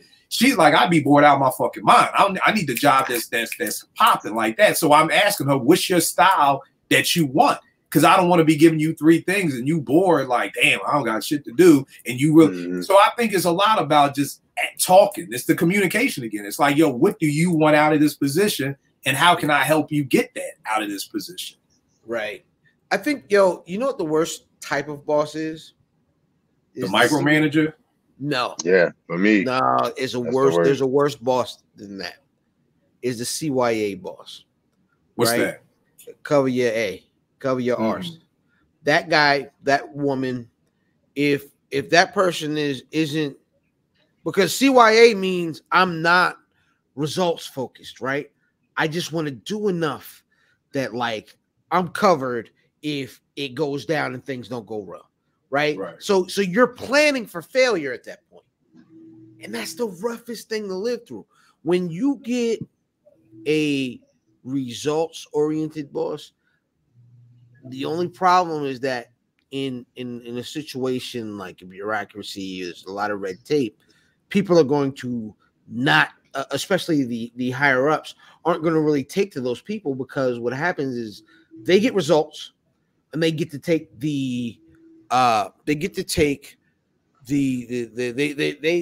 responsible for the positive results, but the red tape, the stuff that they got from their uppers, the rules aren't followed, then the uppers have a tough time taking they take credit for those wins, right? Because things weren't done the way that was the pre-approved path. And so then they were like, well, why didn't you guys get a guy who went through the system in XYZ? It was like, well, the system didn't provide that, blah, blah, blah. But a middle manager that can get those things done without having to go through the proper red tape, always going to have a rough time in like any sort of thing with a like a really rigid way of getting things done. And I think that gets tough, you know what I mean, when you get with government, because you can get things done or you can do things by the book. And a lot of times those things aren't the same path. So it's really interesting watching things on the state level, because it's the most rules I've ever had specifically at a job, but it's the loosest run thing I've ever seen in my life. So it's so interesting, man. Sounds like the military. And the crazy thing, Rim, I love what you said just about, you know, I always tell people, I'm not going to ask you to do nothing I ain't willing to do. So kind of how you said, like, you know, I'm willing to get, you know, I think somebody said, you know, a great coach, you, like you said, Remy, to the extent of like, when something bad happens, put it on me. You know what I mean? And when something good happens, I'm gonna let you love that. You know, I built this whole studio this week, and my new assistant has been helping me. And you know, people are like, "Oh man, Kill, you did such a great job." I was like, "Nah, it was me and Chelsea. It was both of us." You know what I mean? Like, even if she only did 20%, I did 80%. It's still like, nah, we did this together. Like, it's a we. You know what I mean? And even when I meet the people in the organization, I'm like, "Yo, if you can't find me, Chelsea's the one you need to find." You know what I mean? So I just think it's that point. I went to my old ED and I said, "Yo, here's the problem. We're willing to do anything for these families that we serve, but you're not willing to take care of the staff the way that you take care of these families. And if we're not taken care of, I can't take care of them. But you're not you're so worried about the families."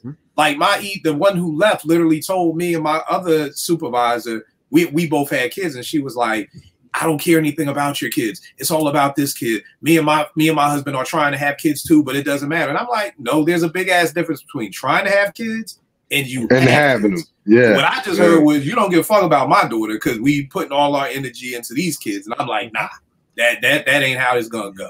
You know what I mean? But I can't understand how she thought that would be a good idea. Like, how are you motivated to do anything after hearing that? You but I completely agree. There are people who think if you hit the gas on the rules will automatically take over. And everything will work. That isn't how people work. That's not right. Exactly. But see, that's also based off of. I always say this: it's based off of how you're raised. Everything in life is based off of how you raised. That ED was coming from a for-profit mentality.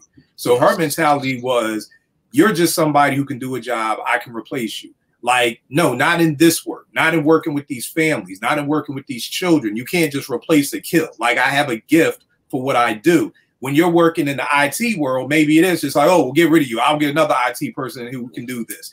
And that's where she was coming from. So she was coming down with I'm going to put the smack down. I'm going to make sure everybody fears me.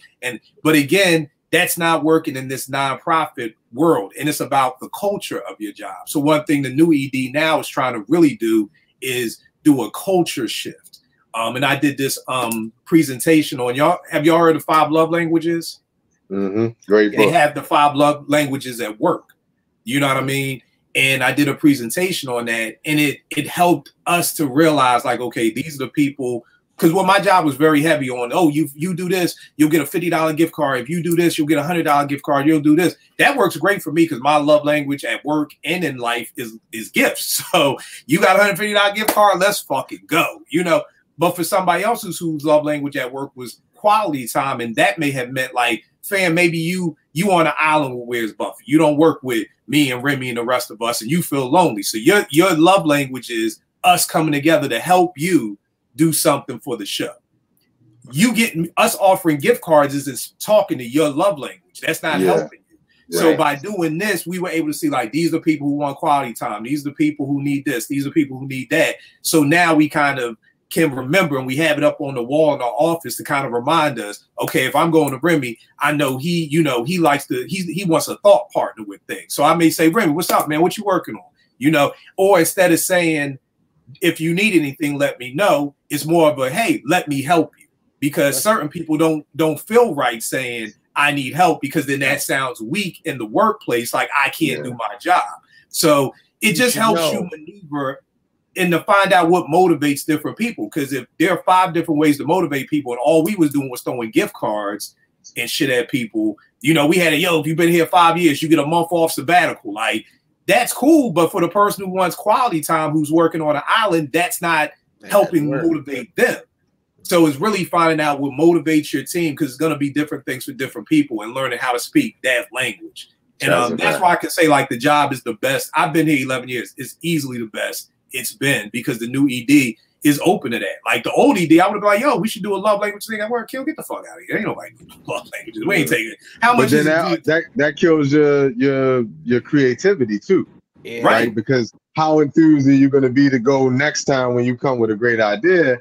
Like, man, they ain't gonna fucking listen to me. Bro, you know it was to the point and again, it's like horrible bosses. Under this old ED, I would have ideas, shoot everything down. You know what I started doing? I started saying, yo, I saw this YouTube thing from this educator who said we works. And she'd be like, for real? Oh, try and it's your idea. And it's my idea. Like, I literally was lying. Like, oh, yeah, Right. I saw somebody with a PhD who said blah, blah, blah, blah, blah. And she was like, try it. And, oh, kill, it worked. It's like, and to this You day, better man than me, man.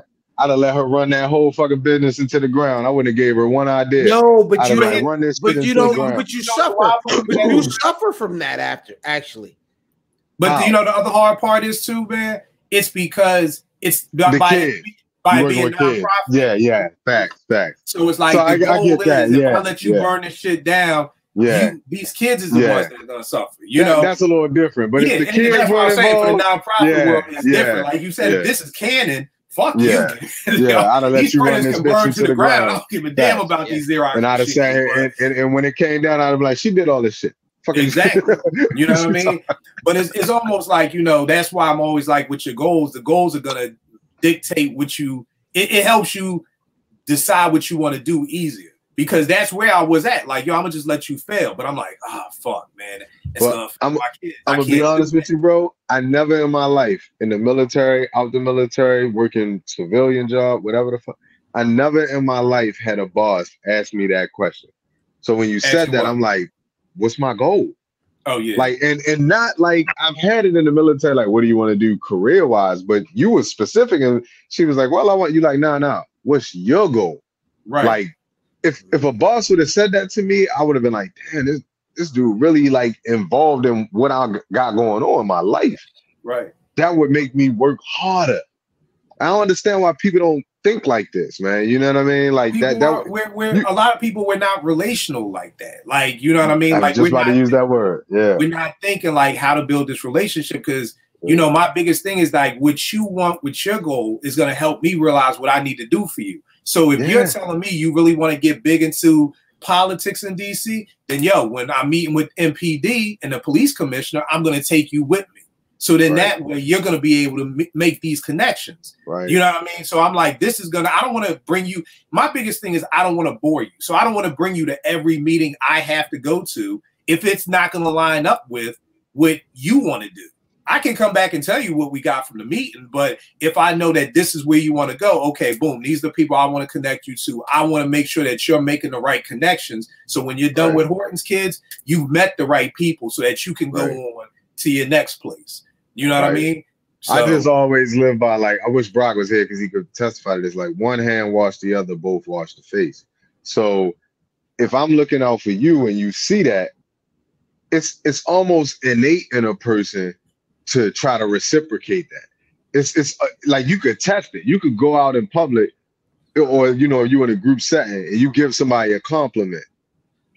They will almost go out their way to try to return, if they're a decent person, to try to return the compliment in some way, shape, or form, because it's almost like I'm indebted to you in this small, minor way, like you went out your way to compliment. So I look at the same thing in business. Like, if I go out my way to help you do whatever it is you want to do, you would be more than inclined to come help me run this business up. So one hand wash the other, both wash the face, you know. But you don't see that anymore in business, man. It's like people have this mentality like, I could get another one of you. But you don't think about the amount that you invested in that person to get them where they are. You started from scratch. Right. You know, like, it's cheaper to keep her. Right. And I mean, I think that's the thing too, is sometimes we have to teach people about loyalty. You know, see, Remy, just from being on here with you, I can see you're a very loyal person. You know what I mean? And that's the way that I am too. And what happens is we get burnt because we get around people who may not be as loyal. You know what I mean? Because we're thinking you should be thinking like we're thinking. You know what I mean? And that's kind of what got me and my wife to do the love languages, because I would be like, I realized for her birthday, I'm always doing shit for her that I would want for my birthday. Right. Yes, that's what most people do. That is what, like my expectation, mate wise, like with a gift, is what I would want from me. And then what happens is when it doesn't match, you hurt. Right. Right. But see, I'm big on like learning the game. Go ahead. See, to learn the game. You would almost have to teach that shorty who did that to you, like, yo, before you send her, this is why I'm doing this for you. Well, I'm looking at the reverse though, Kill. Like if we all know generally like a person exhibits love the way they want to receive it, I look at what my wife did for me and say, this is what you would want done to you, even though it's not something that I would want to, like for instance, she big on Valentine's Day. She done put up hearts all around the house in the kids' room. None of us would care about that for real, but I know from seeing that, that's what you want. So I'm gonna be smart enough to learn that and then operate accordingly. You know what I'm saying? Versus me having to say, what you want me to do for you? Right, but see, the thing is, bro, that's the thing. You smart like that. It took me years to get there. Like one day for my mother's birthday, we was at Phillips, and she was like, why we at Phillips? I don't like Phillips. You like Phillips. And I was like, oh shit. Damn, you're right. I do like Phillips. I'm gonna tell you, that's why we here. Right, that's why we here. And it's like, oh shit, you know what I mean? So it took time to like build that relationship. And again, it's just one of those things where, you know, when I was supervising maybe like 23 people, and T would be like, yo, how do you do it? I'm like, I gotta learn each person's style. Yeah.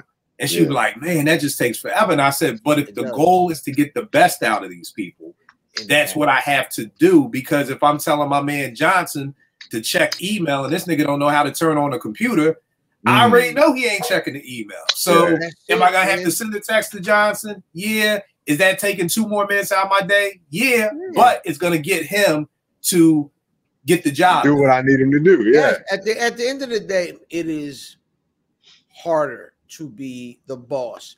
You ever see these little videos where it be one nigga and everybody come down the line? One nigga got one handshake, the second nigga got a second handshake. Yeah, you know what is the absolute about that person that does all the different handshakes? He's the leader. Facts. Right? That person has invested enough in the goal of the team and the team itself that I am going to forge a different relationship with everybody in this circle that I realize is going to eventually be the win at different points for each person, because I want to win as a team member and I want to win one-on-one with each one of these relationships. Yeah. So as that person, as that leader, as that winner, as that forward-thinking person, I think you're in a place where you understand that the goal of everybody isn't always going to be the same. But if your goal as the person that touches the most points in the situation is to win overall, I think it's easier to be successful, because your personal thing doesn't get in the way of the greater good, and it doesn't get in the way of being able to win at different points in the situation. I think that's really important when you talk about a team, because you want to win the championship, but you want everybody to be happy. Right. And I think go ahead, Joe. Go ahead. Now I was gonna say one of the things what we're doing with this new building we got is, I told my boss we need to put the goal up on the wall. So if the goal is to serve the families of Anacostia to the best of our abilities, whatever, that's what we're gonna look at every day. And what I'm going to ask you all to do as employees is, when you look at that goal and you feel like you're no longer lined up with that goal, you can come to me and let me know you need to leave. Yeah. And it's not leaving on a bad way. I'll help you. I'll connect you, find where you want to go. I'll be an assistant to you. But at the end of the day, you've got to. I'm sorry, I'm going to break your word, bro. Real quick, you out Anacostia, DC? Yeah. Oh shit, man! I thought you was out Philly, man. I got a link with you, man. Oh, what age kids you work with? We go with everything from kindergarten through college. Do y'all do any movement with the kids at all? We do. We're looking for it. would you come to DC? Because we need some partners. I'm right down the street, bro. That's what I'm saying. We'll connect. Like, We'll connect. We'll reach out, bro. Let's put some. I thought you was out Philly all the time. No. I'm in DC every day. But the thing is that I want you to take the responsibility that if you're no longer lined up with that goal, then you gotta leave. Yeah. Because as long as that goal is there, every decision, even the things I don't want to do. One of our parents once, I said, yo, I'm gonna put you. Something happened. I said, I'm gonna put you and the family up in the hotel for 2 days. Put you in on Friday, check out on Sunday, right? Sounds simple. I get my credit card report at the end of the month. Yo, hotel, $2,000. Wait, what? Shorty never checked out. She never checked out. She still live there now. Yo, you talk about being hot, because for me, it was you disrespected me. Yes. I told you I'm trying to be nice. You disrespected me. I went to my boss. I was like, yo, I'm not even dealing. If you want to deal with her, yo, she played the whole organization. You know what I mean? And I was hot. And then she showed up one day and I had to remember the goal. You know what I mean? I have to realize who I'm dealing with. This is no disrespect to her, but I have to understand that for some of the families we serve, they're hustlers. I got to get over. You know what I mean? So it's a conversation of, yo, you know what you did was wrong, right? Like, we tried to show love. So my flesh wanted to be like, I ain't never, her kids is out the program. I don't even, yo, you played me, like, yo, blah, blah, blah, blah, blah. But I got to go back to that goal. And now what I got to do is I got to teach. I got to now teach what you did, why that was wrong. Because maybe you don't even see what you did as being wrong. Because that's just how you came up. But I got to show you. Because then as the teacher, you not only have to teach them, and you not only have to teach the folks under you, you got to teach yourself, like, whoa, hold on. Yes, I got played. But now I have to teach myself what I learned from it. Right. What the next nigga that come along, pardon my language, gets to learn from it. And then what the little niggas learn from a situation where everybody at the top ain't who they say they are, who they are supposed to be. And then that's the learning part, because there's a learning part in everything. And I think that's a really tough part that folks don't understand, is that an L isn't always is never just an L. Right. An L is the biggest learning opportunity you're going to get, because things didn't go your way. You have an opportunity to persevere and still be the person you are, and be able to serve what you always serve, still while you're hurting, right? I got a saying that says the L shouldn't stand for loss, it should stand for learning. Now, you know?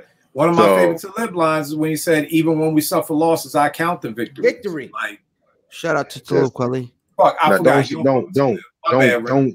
My bad. I forgot. No, I'm just playing, guys. As soon as I saw your face, I said, fuck, I forgot. He'll rock with that.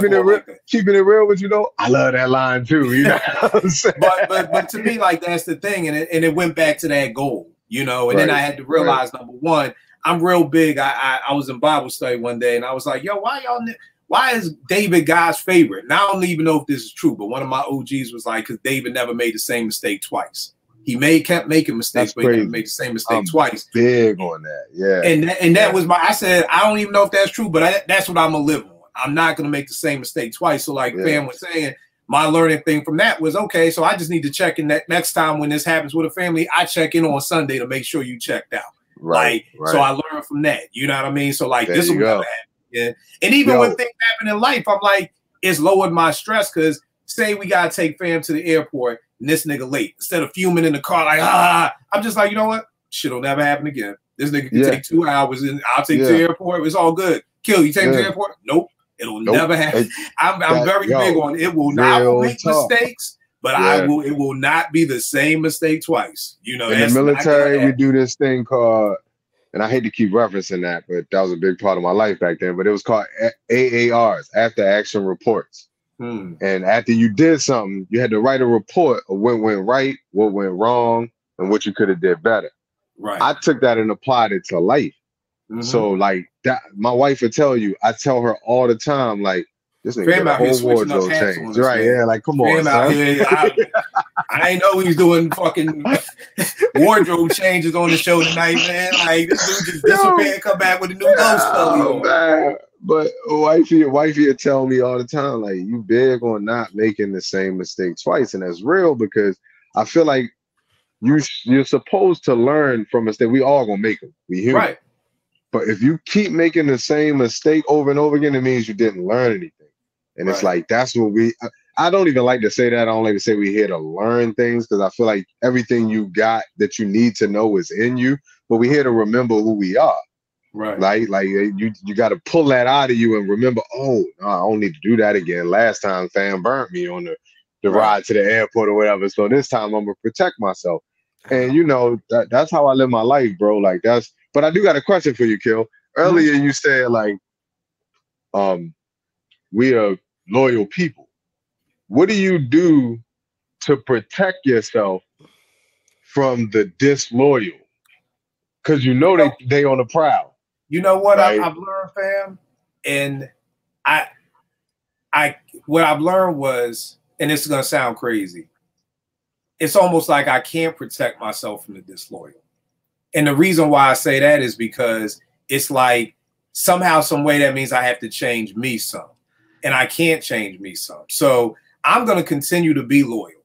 I truly believe that the blessing may come from God just staying true to who I am and being loyal. Because you're right, I've been burned numerous times. Let me say, you know what I mean? And part of me is almost like if y'all watch the 5 Heartbeats, when, you know, the wife is like, and what about this group? And what about that group? They burnt you. And he's like, just give me one more time, you know? And the thing is that I'm now aware that I may get burnt, but it's more so just like, to protect myself, there is a protection. So for instance, most of the times it's dealing with music or something. Now, if I'm working with a new artist, we doing a contract. You know what I mean? We're going to do a contract. You know what I mean? If we're working up with artists, it's not just going to be you come through and it's all up. Like, we're going to set up some parameters. But I just realized by getting burnt, there are times I'm like, man, I ain't being like that no more, man. I ain't opening up my door to nobody else no more. Every time I do it, I get burnt. But essentially what I'm doing is now I'm changing who I am. So now, you know, I'm not even happy. You know what the funny part about that is, Kill? What's that? Is that when you, and because perspective is everything, right? That kid that comes in and they see you, OG, as you guys shut up, Google. But no, you see that person coming to you and they're like, all right, no, we can't just do the homeboy contract. They're impressed now because now they get this is a contract, this is ironclad, this is XYZ. What I have explained to mad niggas, right, is that expecting you from anybody is one of the biggest logical fallacies of all time. It's impossible. No one's gone through the things you've gone through. No one has the same OGs. No one gets the same exact education and morals and moral compasses as, you know what I'm saying? The 3 people on the screen now. There are 3 very distinct and different moral compasses on the screen, right? So that being the case, there's no one that is going to enter in any situation the same as any of us. So what protects you is benchmarks, right? And these are tangible benchmarks. These are things that can be true for everybody, that you can give to everybody. And these things, because I know it's not the most best looked upon thing to kind of look for things that are like all encompassing and they reflect, because each situation has their nuance. But when you can hit certain benchmarks that lock in rule and it locks in what the letter of the law is, it allows people to kind of act their way, but it takes away that I can make this mistake and or I can do this person dirty. It takes away. So it's like we bring all of our experience and everything into kind of giving everyone we want to guide a certain way into the game, whatever game that is. But at the same time, it allows us the form and format to let niggas grow the way they need to grow, because they can only be them. And some of these niggas are snakes naturally. Some of these niggas are too honest and too earnest and too willing to give of themselves. And so if you can give some of these folks just a rigid format to live within, it allows niggas to learn who they can and cannot be in these situations where there is too much room to give, and they have to kind of live in those situations. Yeah, yeah. And I mean, I think the other part is too, man, is just, you know, it's, again, I'm just always looking at a higher power and just being like, you know, I think giving people, like, the blessings are always going to come back. You know what I mean? Like, my roommate hit me from college. He was like, yo, Kill, I got this young boy. He nice. Brought him through the crib. You know, we started working together. You know, he's like, how much for studio time? I was like, man, you my roommate's young boy, man. Just let's get this done. Did a whole album. Dude was over my crib once, twice a week. Nigga was here all the time. You know, did the album, performed out in DC, did some things, started bubbling. I'm in LA. He's in LA. And I'm like, yo, you out here? Let's link up. He's like, yeah. Let's make that happen.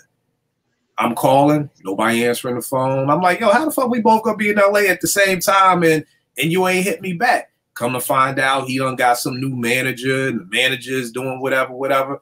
I ain't heard from the boy since. Sit here, record a whole album for free. Then we threw it up on DistroKid so we could split the profits down the middle. Just the other day, a new artist I was working with, I went signed into my DistroKid. I went over to the site. He's taking all the music down. So I don't know if the manager told him to do that. I don't know what, but it's just like, damn, man, everything like, you coming with me to pick Nay up from school, you know, she coming in, hey, you know, like it's you, and it's just like you just disappear on us. Like me and my roommate, who was like his mentor. My roommate, like, yo, I taught this nigga how to rhyme, how to count bars, and it's just like you got with such and such, but he a young boy, you know, he 18, you know what I mean? So yeah. this to me, it's like, nigga, you don't know no goddamn better. And you said the right thing. It's funny. It's funny because I met his parents, and I'm more so mad at them. Like, you know, nigga, that your son was coming over here all the time. I'm telling you, yo, I got your son. I'm a parent. I understand this your son. I got him. Your parents should have been checking you like, yo, what about Kill? I heard you say Kill nothing. Like, because at 18, you a kid. You know what I mean? You do nutty shit when you a kid. But, and then I'll be like, I ain't doing that no more. I ain't helping nobody. I ain't, you know, but when I don't help people, I'm not happy, because that's where I get my happiness from. It's from helping people. So I found myself, because trying to protect me and putting up this wall, that I wasn't happy. You know what I mean? So then there becomes that area where, like, you have to build that some of these sandwiches that I help build ain't getting eaten by me, right? So then, so that's another place. It's like, all right, well, I helped Buddy. I was the mayo, and he had a ham sandwich built, and I had added a mayo, but the niggas went and ate without me. You have to make a decision at that point. Do I want to be the nigga that got ate without no love, or do I need to see some sort of repercussions? And I kind of see Carol's point though. Like, I understand the whole like, but no, like my point isn't averse to what Kill is. Oh no, I'm not disagreeing with you. I'm just saying, like, adding on to him, like it makes sense to me, like when he says, like, I don't have a defense or a way to protect it. I always looked at it like God, the universe, whatever a person believe in, right, were even the best for me. And it took me a long time to learn this. But when I look back, all the people who did me greasy, and a lot of them is females, they all in positions where I just look and I actually feel like the moment somebody do something snake to me, I instantly feel bad for them because I know what's about to happen to you and I ain't got nothing to do with it. You know what I mean? So I just be like, damn, man, you did that to yourself, bro. Like, and I heard Nipsey say that. He was like, yo, you can fool the police. You can fool whoever. You can't beat energy, bro. You will never, I don't care how slick you think you are, you will never beat that, bro. So that make me feel sleep good at night when I'm like, I know I did good by you and you did what you did. You get everything that come to you. You deserve everything that's about to come to you. And I just let it go and move on in peace. And it stopped me from not being helpful to people, to other people, like I want to be. Because sometimes that's your first defense. It's like, okay, well then I'm not going to do that again. But like I said, when I'm not doing that, I'm not happy. Yeah. You know what I mean? So it's like, yo, I'm gonna do that and just look at it like, yo, this blessing over here, maybe that's coming from me being loyal to that. You know what I mean? Like there are other great things that are going on for me. So it's like maybe I thought the blessing was gonna come from this situation, but God opened another door over here just based off of the way I moved over here. That's even better than what I thought that was gonna be. You know, because the thing is, bro. I mean, fam, you too. You a loyal ass nigga too. I didn't want you to think I was just talking about Remy. I just know we've been talking about it. I think all of us. But I think the beautiful thing is that there's not like what Jay saying in that line. The homie said, he said, "Hope it ain't many of us." I told him less was more, nigga. There's plenty of us. There's not a lot of loyal people, you know. And what sometimes happens is we're blessed to be in circles with good people who are good dads and good loyal people. But then when I go out to the hood, I realize, damn, I can't find a nigga who's a father anywhere, nowhere. You know, so we sometimes get caught in our circles and we see the good people we keep around us and we think that's the world. Like, nah, nigga, that's just our own inner circle. And the bigger picture is there's more dads damn sure not taking care of their kids than there are dads who are taking care of those kids. You know what I mean? So it's one of those things where, for me at this age, I think it was after I had Nay, I really decided I just want niggas who have my best interest around me. You know, I got a daughter now. I got a family now. You know, before anybody come over the crib, yo, we go record shopping together, come through the crib. Oh, we hoop together, come through the crib. Like everybody come through the crib. Then when I had Naomi, it was like, nah, we hoop, we hoop. we go record shopping. We go record shopping. You know what I mean? And I started to set those boundaries up to just kind of protect yourself because it's like, yo, I need people who have my best interest, my family's best interest at hand.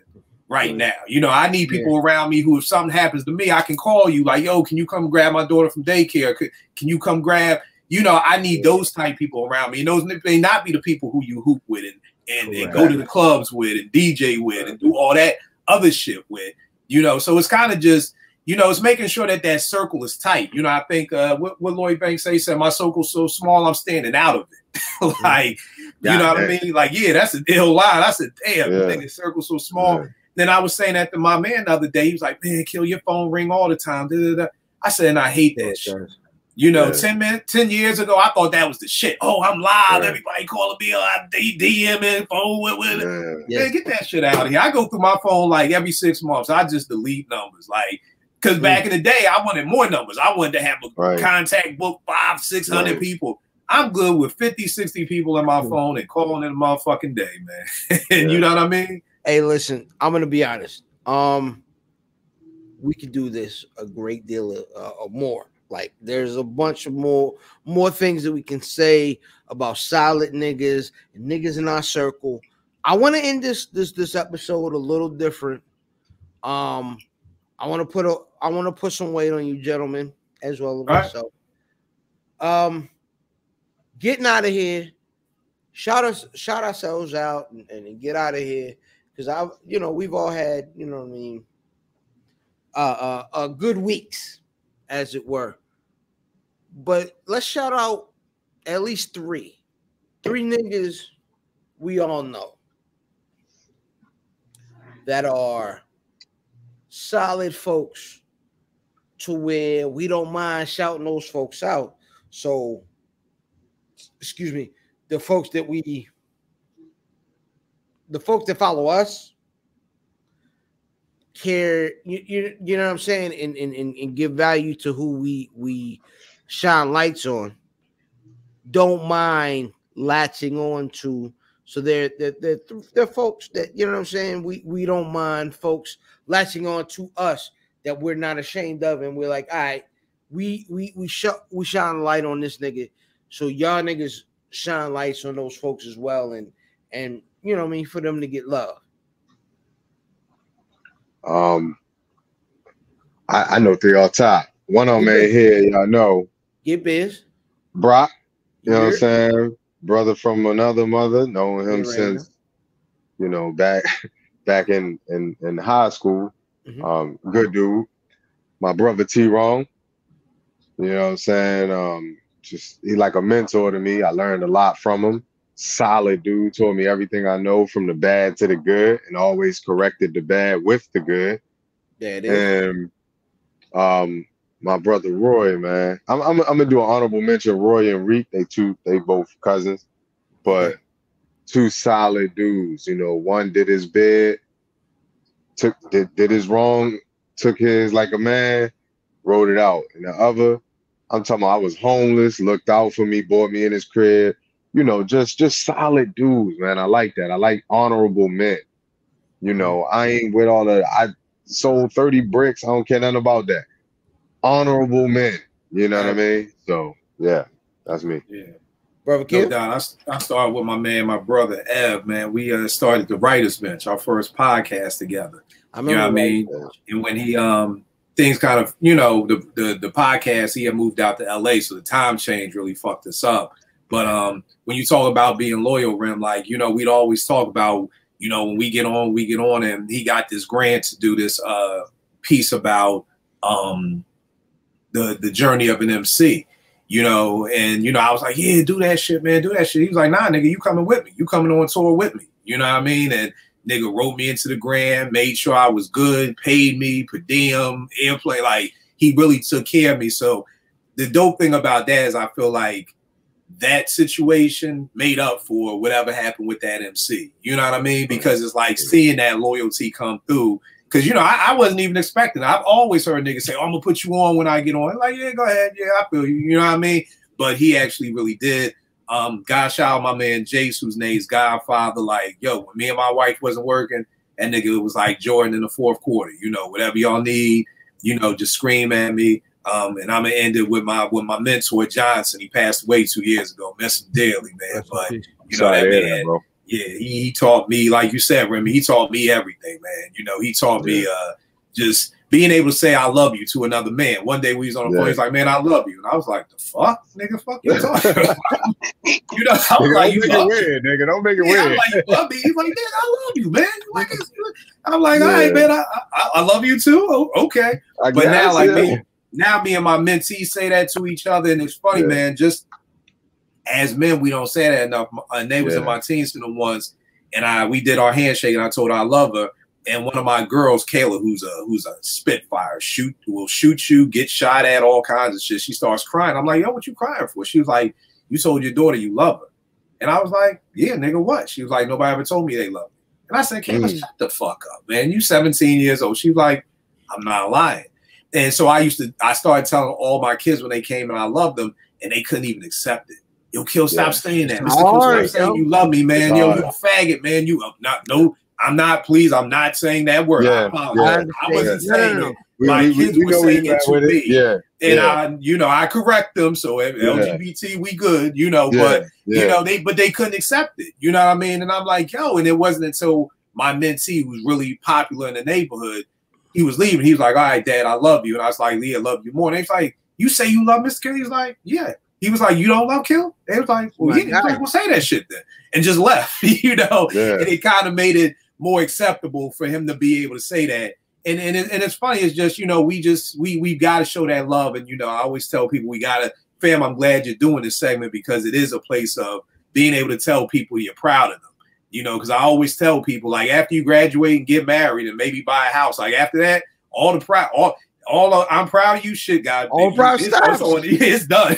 Like, now you're the guy. You got to give all the props. Right. You could open a business. Yeah, good job. But all the we proud of you. So it's like I always want to pour into people and just be like, remember, like, yo, I'm proud of you. You know what I mean? Like, yeah, her and man told son he loved him. Like, it was kind of proud. Yeah, like it's a hard thing. Like, so I love that you're doing this too, fam. So yeah. Yeah, fact. Yeah, that's it, man. For me, anybody I've ever worked with, anybody who's been with Buffy, Black Wrestling, what else is there? Shout out to Tony Brown on Black Watch. Shout out to Sister Lovely, which is something else. Listen, I'm proud of you. I appreciate you. I love you. It is what we do. Outside of that, Lil fam, you the future. I love you. I appreciate you. Shout out to my homeboy Junior. Anything that I've done after what it is, like, you know what I mean, coming up and blah, blah, blah. Listen, I love you. I'm proud of you as well. That being said, anything, anybody, anyone I've ever worked with, man, I love you. Y'all niggas have been important to what it is I do and what I'm going to do. And that being said, I am IlFam790, your social media choice, a.k.a. the Anderson of podcasting, a.k.a. Captain Bro Albano, Brudama Phillips, Thicky the Dragon Steamboat, God's favorite podcast, the Potty Piper made a podcast, Chew Bubblegum, and I'm all out of Dentine Ice, and my tag team partner. Yo, it's Remy, a.k.a. the Trill Trainer, and I got to say one thing just to interrupt the outros. Mm-hmm. I got to give you a shout out because you said one of the illest things ever to me. And I was thanking you for letting me on the podcast a while back. And you was like, yo, you could go into the refrigerator, and that touched my heart. So I just wanted you to know I really appreciate that. And you a real one yourself, man. So, that's me, man. Appreciate y'all. My man, and Kill, get busy. I'm just Kill 889 on Twitter. I'm still waiting for y'all niggas to write my rhymes, man. No, I'm not. No, you're not. No, you gotta do that yourself. I mean, you the big beard bandit. You know what I'm saying? I'll come up with some shit. Yeah, I gotta come on. All right, I'm gonna work with this, man. I'm gonna work with this outro. We gotta get something better. Just Kill Word up.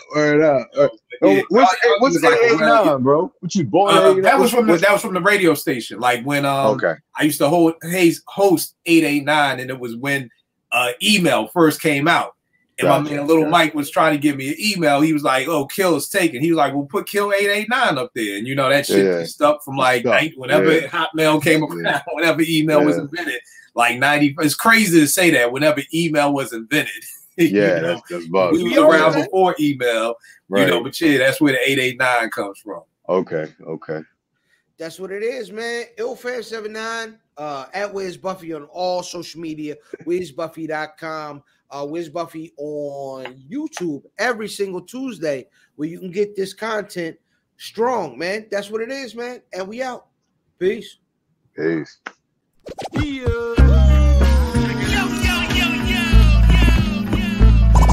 Welcome